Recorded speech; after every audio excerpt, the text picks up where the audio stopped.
With a single swing, a mountain is reduced to a blocked-off valley. It returns when cast away from the hand of its wielder, capable of smiting even the World Serpent.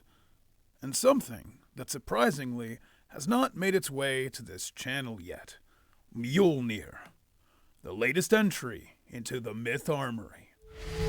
So, where does one even begin when speaking of a weapon of such unrivaled might? Oh, its creation, of course. You see, Mjolnir came about when, after cutting Sif's hair as a joke, because cutting the golden hair of the goddess of grain and wife of Thor was a good idea, Loki was sent to get her golden locks remade.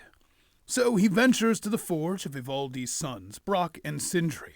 The dwarves, being excellent smiths, not only reforged Sif's hair, but the ship Skidblathnir, and Odin's spear, Gungnir. Having accomplished his goal, Loki should have just turned and left. But being the mischievous god that he is, Loki proposed a wager to Brock in regards to Sindri. These three things they made, the ship, the spear, and her hair, were impressive. So much so, Loki did not believe that there could be made any items that could compare, even by these two excellent dwarven smiths, and thus wagered his head, if somehow there could be made such items. Brock took the bet, and Sindri got to work. As he worked, a fly came into the forge, and long story short, despite bothering Sindri, this fly was unable to tarnish the works he made and ruin them. The first of these was the golden boar, Goldenbursti. The second, the continually copying ring, Draupnir. And finally, despite being bugged, literally, Sindri made a hammer. One that was forged with a short handle, its only blemish. This hammer was Mjolnir. Loki's wager was a bust, but the scamp that he was, he managed to avoid too much of a punishment, while also granting 6 magical boons to the likes of his fellow Aesir. So with its creation out of the way, what is it that Mjolnir does? Simple question, it's a hammer. It hammers things. But it doesn't just bludgeon them. The hammer is strong enough to withstand Thor's full might and strike true with all of his strength, never taking damage itself. An indestructible hammer that can handle the strength of someone who can fight the passage of time and throw around a world-surrounding snake should be impressive enough, but Mjolnir, as many of you are aware, thanks to the MCU, comics, and media beyond that, the hammer is special.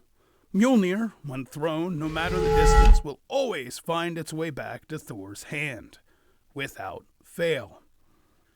More impressive than even this, and surprisingly least well known, at least to me as I was researching this, Mjolnir can actually change its size, becoming so small that it can be hidden against Thor's chest, without so much of a hint as being there. Now, Thor is a big guy, but still, the hammer can change its size. What is even more crazy, though, is that it has some form of magic built into it, or maybe it is the vessel of which Thor cast his magic. You see, Mjolnir has the ability to return things to life. Thor has 2 goats that pull his chariot about when he wishes to go places. No, they do not bleat repeatedly, and loudly, and obnoxiously the entire movie, Marvel, and when he wishes for a meal at these places when he stops, as he did in the story of Utgard Loki, no relation to regular Loki, he slays his goats and consumes their meat before throwing their bones upon their skins, and come morning, Mjolnir is waved over these skins and the goats are restored to life and health, so long as none of their bones are broken, which happened in the story of Utgard Loki, leading to the aforementioned meeting with the giant and the shenanigans that ensued there. Now, Mjolnir is not just murder and revival. That fly I mentioned earlier did have some effect on the forging of the item Sindri was working on. For Mjolnir, as I said in passing, that was the shortening of its handle to a ridiculous degree, and making it nearly impossible to carry due to its immense weight. Even Thor could not lift it regularly because of this. Well, not without help, anyway. To remedy the situation and to use the hammer to its fullest potential, and his own full potential, Thor can only wield Mjolnir while wearing his iron gauntlets, Yarngreipir, which allow him to heft it around as he could with any other weapon in existence. Add in his belt Megingjord, and the might is doubled, making a full regalia that makes Thor unrivaled within his kin and even the kin of the giants. Need I say more about the ultimate weapon of the Norse? The hammer which has laid low more giants than one can proverbially count. The hammer which slew the World Serpent, Jormungandr. The hammer that survives Ragnarok. I don't think so. But this is the latest entry in our Myth Armory, Mjolnir. As always, thanks for watching, stay hydrated, be good people.